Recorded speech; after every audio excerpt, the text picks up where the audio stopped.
how's it going? So last week I did that 10 guitar tone challenge. I called it How to Enrage 50,000 Guitar Players in One Video. And I'm actually really shocked by just the amount of support and just general goodwill that video got as far as YouTube is concerned. Naturally, on Facebook, they wanted to hang me for daring to have, conducted a science experiment that might challenge their opinions. But as a whole, though, the YouTube community, you guys were pretty amazing about this one. So what I did was I grabbed 10 guitars. No, not that one. So what I did was I grabbed 10 guitars, like this amazing rough guitar from Poland, and shot it out with the exact same riff. And we tuned the guitars exactly the same. And most importantly, though, we used the exact same strings. So I've been working with SIT over the last couple months, and I've got my new strings here. I've got a 6-string set that goes 10 to 54, and I got a 7-string set that is 10 to 62. I think they're pretty damn amazing. They really do their job very well. And we're even working on some bass guitar strings, including 4 and 5-string sets. And we're even going to have some that are going to be long enough to do multi-scale basses. So that's going to be really cool as well. Bass players, please ask your mom to increase your allowance so you'll actually be able to afford to buy a new set of strings. And no, don't spend your money on weed. Get new strings. Trust me, it'll help. But I was really surprised by the results of the shootout. Going from guitar to guitar to guitar with any kind of gain on the signal, we got some very minor differences, and most of you guys were saying that as much. It's like, yeah, there's some differences, but I don't know if it's worth $100 or $200. And I'm right there with you.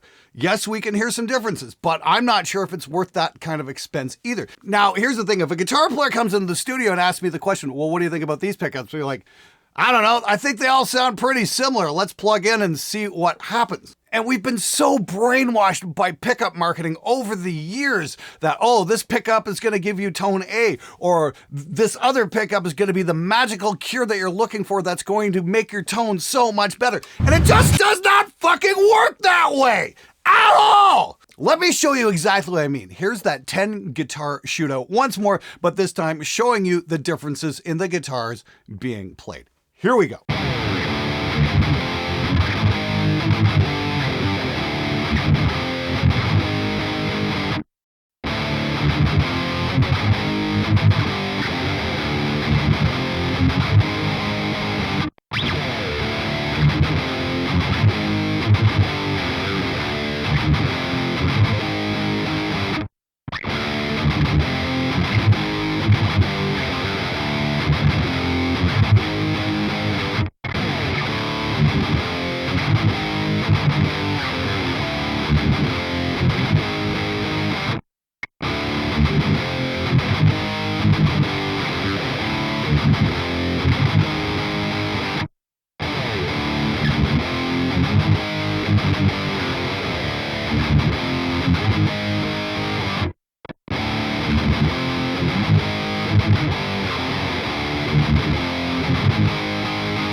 Now, I found this test to be very useful for my own reasons, mainly that being getting the clients the kind of tones that they want. This lets me believe that the guitar really doesn't matter as long as it's tuned. I need to worry about the other things. To get them the sounds they want, I got to be worried about the amp I'm using and the speaker I'm using, and most importantly, how it's mic'd up. That's going to help me get the sound I want. Now, of course, this is all under the umbrella of high gain metal tone because that's what I record. And that's what I want to know the answers to. How am I going to get the high gain guitar sound I am after? Spoiler alert, it's not the fucking pickups. It's never been the fucking pickups. So if you're after high gain tone, stop wasting your money. It's not saying pickups don't make a difference as far as clean sounds go, but for those of us who record cleans about 2% of the time, you think we might want to concentrate on the stuff that we're actually doing most of the time. Here's that test one more time, and this is the sound just right off the pickups on a DI recording. Check this out.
Now, those are some pretty serious differences in tone. What's really mind-blowing about all of that is just how little those major differences in tone matter once you plug them into an amp and start adding gain onto the signal. This is something I encountered when we did that vintage guitar tone shootout there a couple months back with Christian Vey. And we had the beautiful 1962 Gibson ES335 and we put it up a piece of shit harmony from 1980.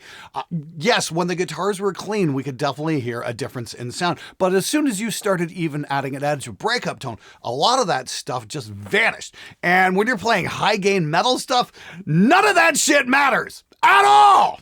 I mean, like, you're hearing a slight difference, but it's not worth the expense, not in my opinion. As long as your pickups aren't microphonic or feeding back or anything like that, as long as they're amplifying your guitar strings in a clean manner and not adding any extra noise, they are exactly the right pickups for your guitar. Doesn't matter if they're made in America or made in China. Doesn't matter if they say EMG or Tesla or Roswell or Fishman or any of that shit. None of it's fucking important because none of it is really influencing high gain metal tone in any significant way. This all comes down to EQ versus distortion, where in the signal chain it is.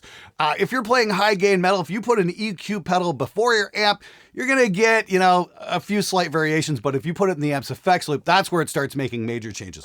And this all comes back to the speaker having the greatest influence on your sound, because at its very core, a speaker is an incredibly complex fixed equalizer, and it's incredibly efficient. Because of the signal chain, it comes after the distortion. My apologies, I am going off on a bit of a tangent here. This is something I'm planning on exploring in a couple of future episodes about EQ versus speaker and distortion and just how it all relates to each other in terms of recording your high gain sounds. Now, the one thing I did do last week was I asked you guys for your opinions on what you think about the whole pickup swap thing.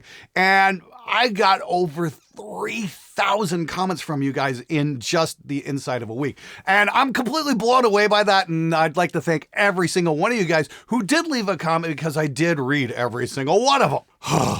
And yeah, there were some really great comments. I got a couple of highlights here. I thought it'd just be kind of fun to read off a couple of these and just show you what the general consensus was. I'll keep it brief, though. I'm not going to read 3,000. I just grabbed 5 at random just to get a general feel of what's going on. Check this out. I hope Glenn reveals it was all one guitar again. This video made me pull out my best headphones, and boy, I could barely hear some tiny microscopic variations with a few of the guitars. But if I wasn't looking for it, I doubt I'd have heard any difference. I remember a video Glenn did a while back asking if hollow bodies could play metal. I wonder if chambered with no sound hole guitars have any sound difference from solid body guitars. That's actually a really great question. I honestly don't know, especially gain, if it would make any kind of difference.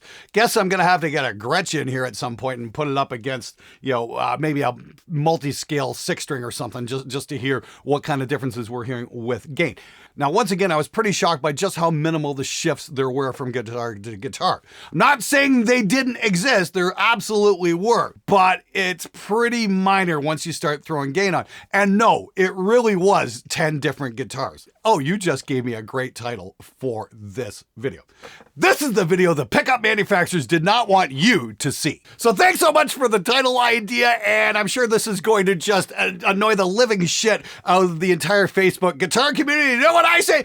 Good! Underwhelmed by the revelation that a guitar output driven to sound like 10 chainsaws sounds pretty much like any other guitar output to sound like 10 chainsaws. Isn't this known by most players? The demos here all sound the same. It's either the same guitar and setup each time, or you tweak the EQ to make them sound identical. No, Spearman, I haven't tweaked the guitars to make them sound identical. I haven't touched any EQ. What you're hearing is just the guitars. And apparently, no, it's not known that when you crank the gain up, you don't get very many tonal variations. Otherwise, we wouldn't be having these endlessly long fucking discussions about it.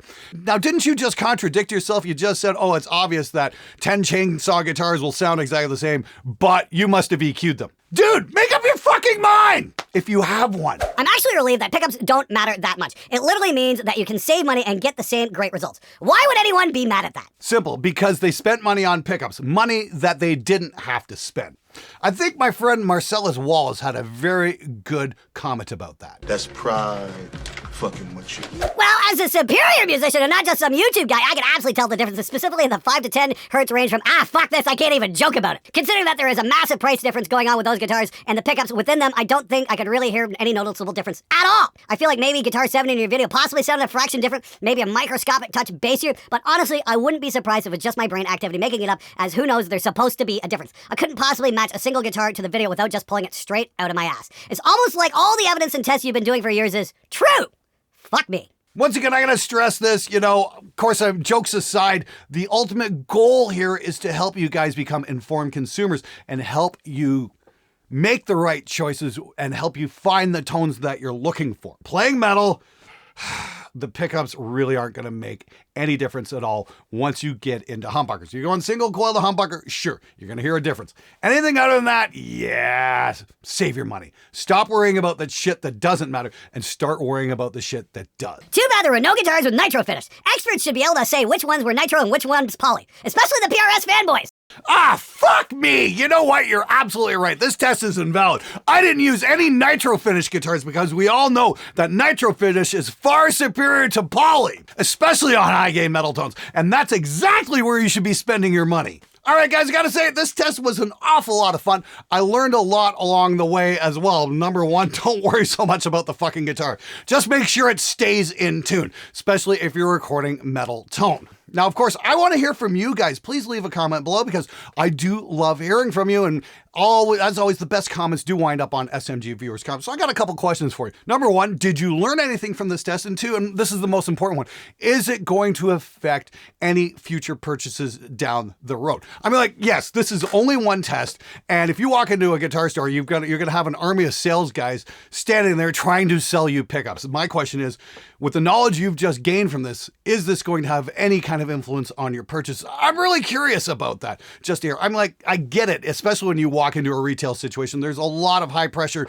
sales tactics going on. I mean, anybody who's walked into a Best Buy trying to buy a TV or something, it's fucking hard to tell those people, no, I really don't want your fucking extended warranty. I mean, you really have to stand up to that kind of shit. Now, I did a piece on that several years ago about big box retail and extended warranties and how it's all just basically a fucking scam and you really don't need it. Turns out, if you're playing metal, pickups might really not be the big thing you should be worried about as well. But again, this is only my opinion. You guys tell me what you think, And more importantly, has anybody else done a test like this, and what were their results? I'm curious about that as well. Anyway, I want to hear from you guys. Leave a comment below, and I'm going to have something really cool coming up on Thursday as well as far as amp sync technology is concerned. There's been some really cool developments lately, and I'm super impressed with what's coming out. It's going to be a really great episode. Can't wait to hear from you guys.